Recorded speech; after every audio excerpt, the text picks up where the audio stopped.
Well, hello and welcome back to Rags to Creek Workshop. My name's Anthony, and today is going to be part two of the Cutoff tool build. Uh, I had a new thought about another holder, a different design, but I'm going to go ahead with this one, and if this one don't work out to my satisfaction, then I'm going to build it. I also got a package in the mail today. I've got some threading to do, and I ordered a couple of threading tools and inserts, and one of them came in today. The others, it'll be probably 3 or 4 weeks before they'll come in. They're coming on a slow boat from China, so I'll show y'all this one, and then we'll get to the machining of the tool holder. And let me turn y'all around where you can see. Okay, this is the block we had left over from the piece we cut off to make our cutoff tool holder. We still got probably 3 or 4, at least 4 more tool holders in that block there. This came in the mail today. I ordered it quite a while ago. I had some internal threads I need to make. I've got some left-handed threads I've got to turn too, and I ordered one, but I ordered the wrong one, so I canceled it and I ordered another one. And I couldn't find one online for cheap enough that that wasn't from China, and I couldn't find one from an American vendor, so I had to order the other one from China. So it'll be 3 or 4 weeks before it'll come in. But these are the inserts for it.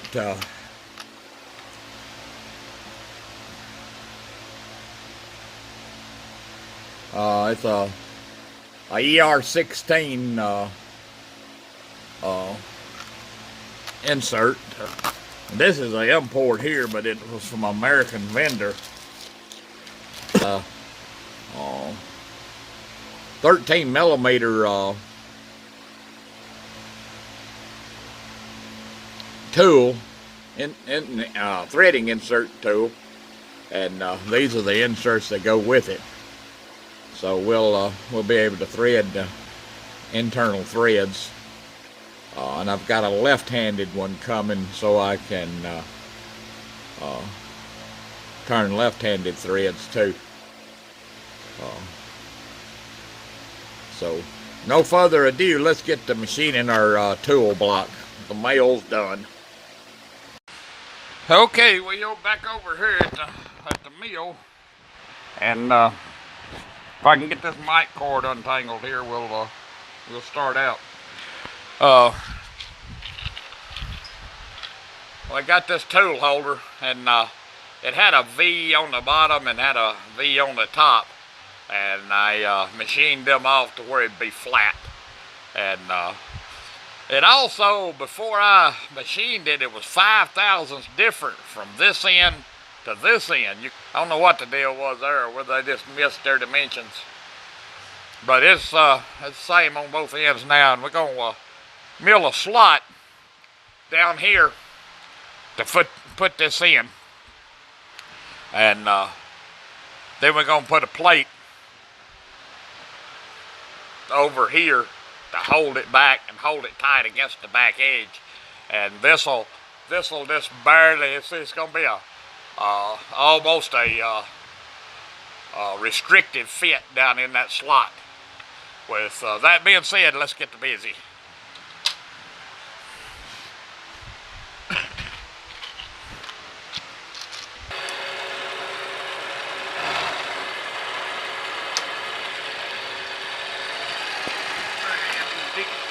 Down in front of the camera there.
y'all back when we get,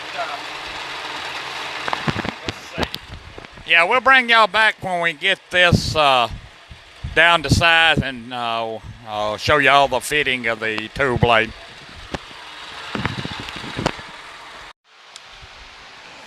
I wanted y'all to see how I had this set up. I got the tool fitting in there real good. It snaps in there, sticks up about 7 or 8 thousandths, and but to make sure it was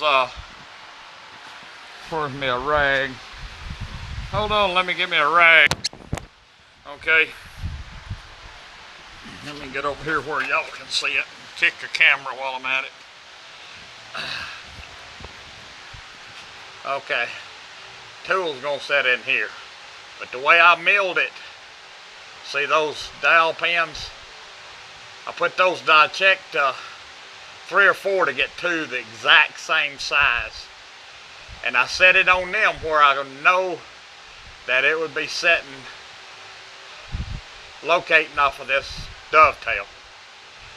Now when it goes in there, it's going to be located off of that dovetail in the machine.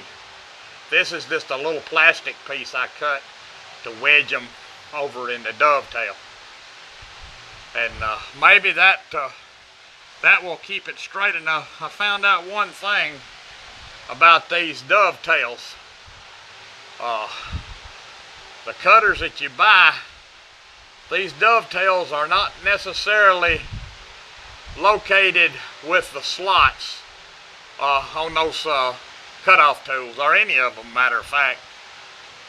What I'm talking about, that cutter may be sitting in there with this cutter here at a little bit of an angle and a little bit of an angle this way.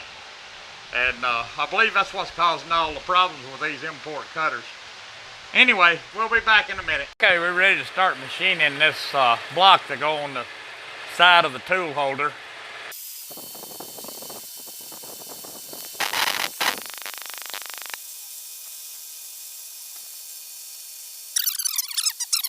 Okay, this is a final pass on this side. On the width of it, we'll have it squared up. It's ending up the same size as the tool holder block, which is 1 inch 5/20.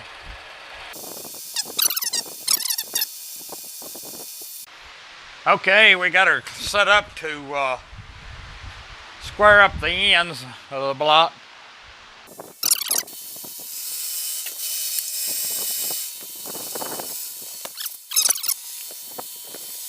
Yeah, we got all the way across, so that end's squared up. I'll bring you back when we get the other side almost done. Square the whole block up.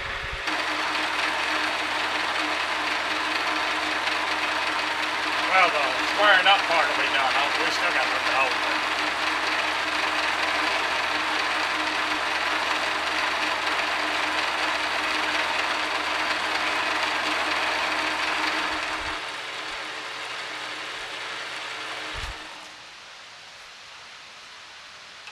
Just check it to make sure, though.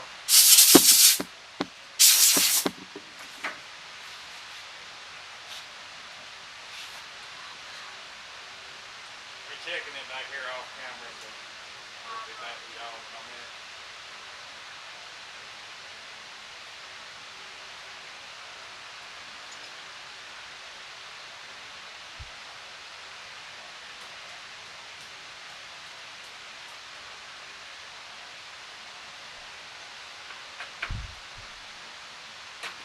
Misread my mics a while ago. We still got 25 hours to go. That's the reason you always double check.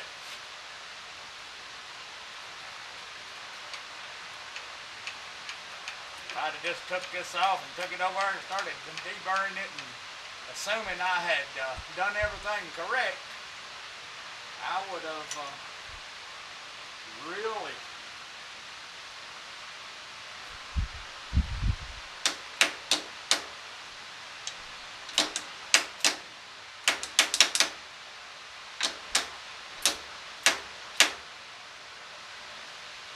really messed up.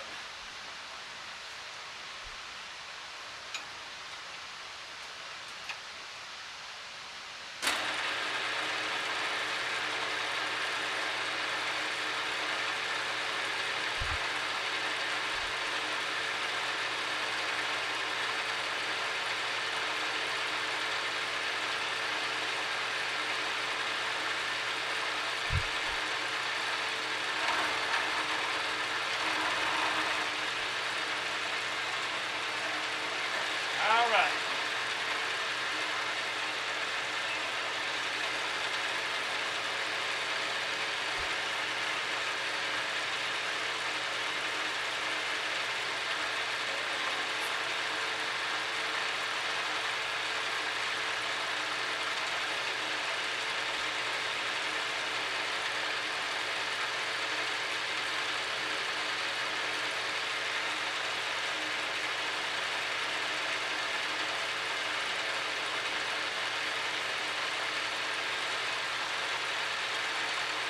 Sorry about that long delay there. My granddaughter was come out here and asked us what we was having for supper. So when I get this squared up, we're gonna go fix supper. For y'all that don't know it, my granddaughter lives with me, and I'm raising her. She's been here for we'll say 5 years now. She was 6 years old when she came here. I've raised her by myself ever since then. So let's get started on this, and let me make sure I got everything tied down here. All right, here we go.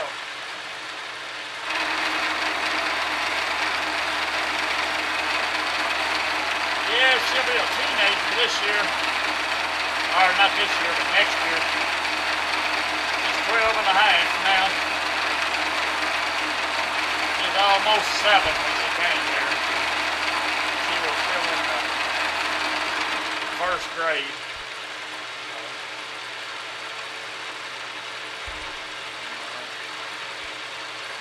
We've had a real good time since she's been here.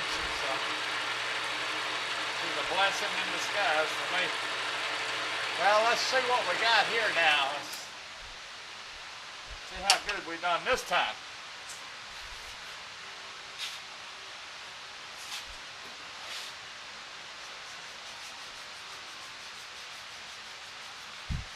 We'll file these birds off. And, well, I don't guess y'all was hearing too much of what I was saying. I forgot to put my mic back on, but we'll file this off and see what we got now. We messed up a while ago. We missed it by 25 thousandths. That's just happens sometimes. When I miss something, I usually miss it by 25. Yeah, that's right on the money now. I can live with that. Shooting for 97, 2 inches 87, I mean, is what I was shooting for. And it's 2 inches 887 and a half. I don't believe that, I believe we'll stop right there. We gotta go get supper now. Like I was telling you a while ago, but you probably didn't hear me, but my granddaughter came out here. And she lives with me. She's been here ever since she was 6 years old. It's just me and her, and she'll be a teenager next year, so okay, we're flattening one side of this. We're down to we got a couple places on it that's still not cleaned up, so we're gonna clean them up. We brought it down 1,000, maybe it'll clean them up.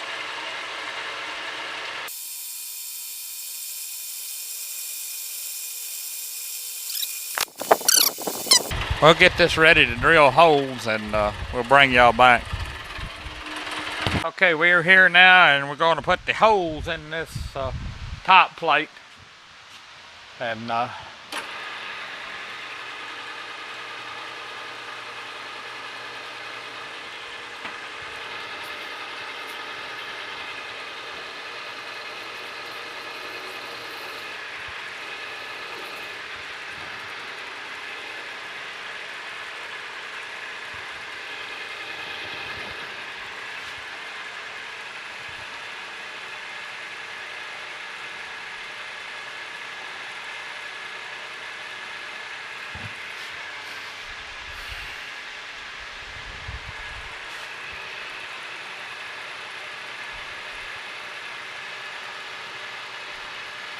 I'm just going to go ahead and countersink them all first.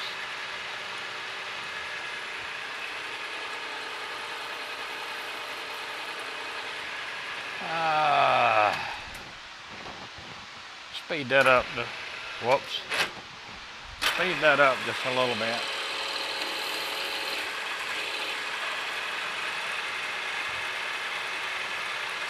Ouch. Little slivers from that side cutting don't feel good.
Okay, you get the idea. We're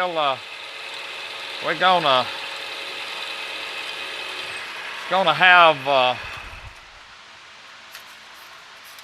4 screws on each side, and I'll finish this up. They're gonna be flathead screws, so I'm gonna drill them, countersink them. I mean, not countersink, but center drill them first, and then drill them, and then come back with a 82-degree countersink.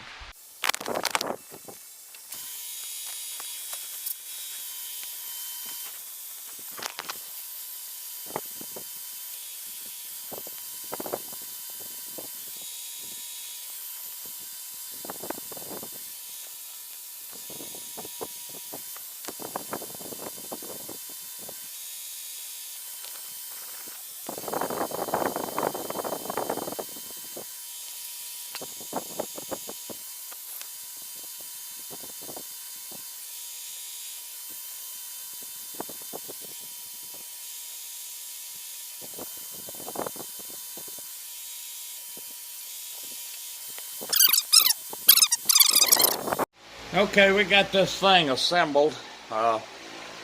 We forgot to turn the camera on when we was doing it. We might take it back apart and show y'all all. But I ended up putting set screw holes here. Put one on this end. It ain't a set screw here because this is just the open end. When we turn it, if we have to turn it around over here and do something with it, like put a groove or something in, we'll need to use that one. But we put 4 screws here. They're 5mm flatheads. And then we put 2 set screws here just to keep it from maybe pulling out. I don't know. I put everything in there to make it as rigid as possible. And I'm going to try power fin it, and it may crash. But this is aluminum, and I'm going to try it first. And then I got a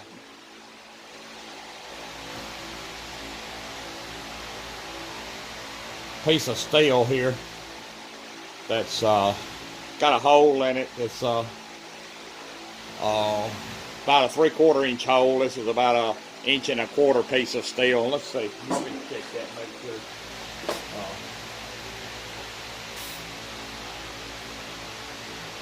1 5/8 inch piece of steel. So we'll try it next.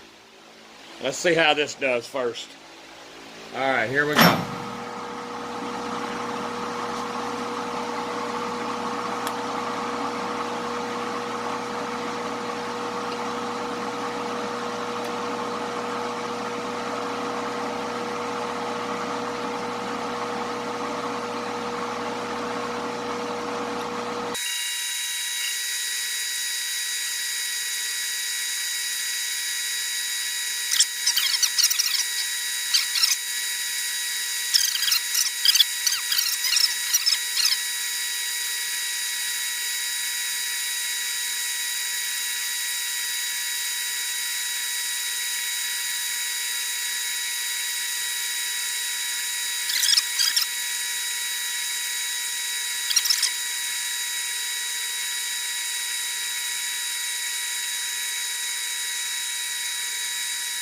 Without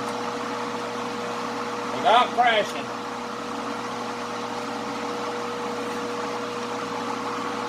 Now I imagine that's going to be pretty hot. Well, no. No, it's not that hot. I kept a lot of oil on it. So let's see what how the thickness part of it come out. It might help if I plug this mic up where you can hear better. I had it clipped on, but never did plug it up. That's an old man for you. That's better where you can hear me better. I'm sorry I forgot to plug it up. I used my mics that I won off of Everett's channel, Everett's Workshop. Y'all check him out if you hadn't already. Okay, there's 254, 254 and a half, 254, 254 2, 254 8, 254 8, 250 and a half. I mean 254 and a half. Okay, it's within about a half a thousandths thickness. So that's a lot better than my other tool did. So I'll show y'all the finish.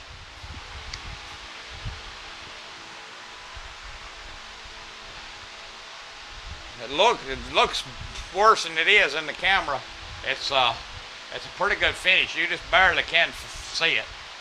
Let me get it back off of here a little bit more. Got a little tit there. We can get that off, but well, when I drill a 1/4 inch hole in the other side of it, it'll come out anyway. All right, let's put this piece of steel in there and we'll be back. Okay, we got this set. We're taking the leaving an 1/8 inch slab on this one. We're gonna check it. So let's try it. See.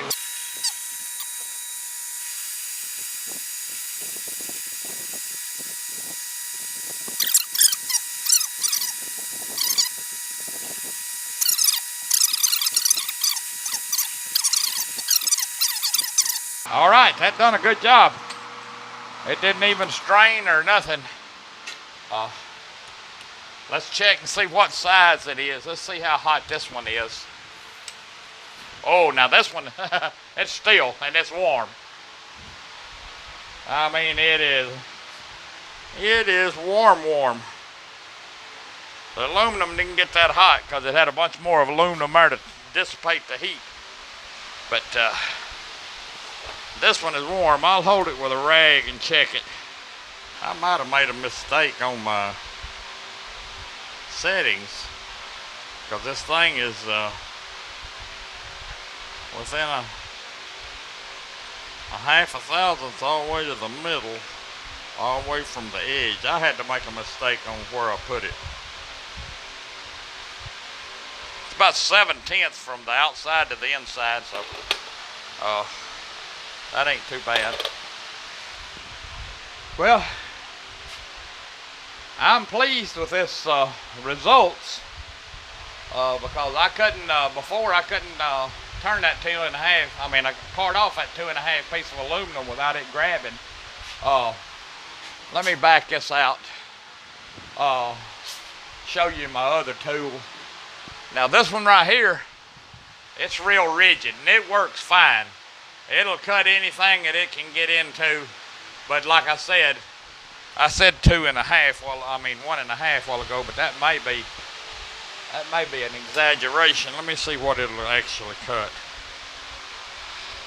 It's 5/8 long, so no, it won't cut it.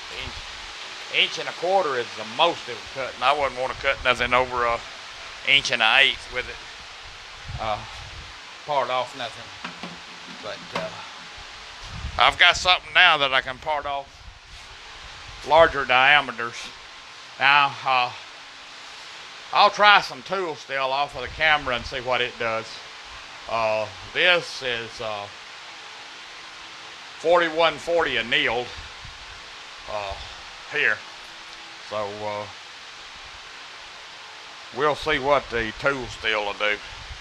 I've got some I ain't got anything but a little bitty piece of 01, and I got some A36 over here. We'll try it and see what it does after a while.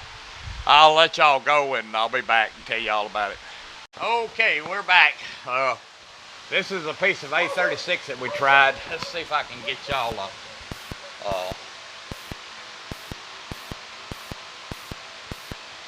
see if I can get it to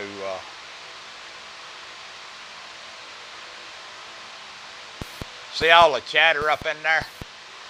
It was just getting ready to break that insert. This is tough steel anyway. It's tough to machine, so I found out that it wouldn't do that. I've got some oh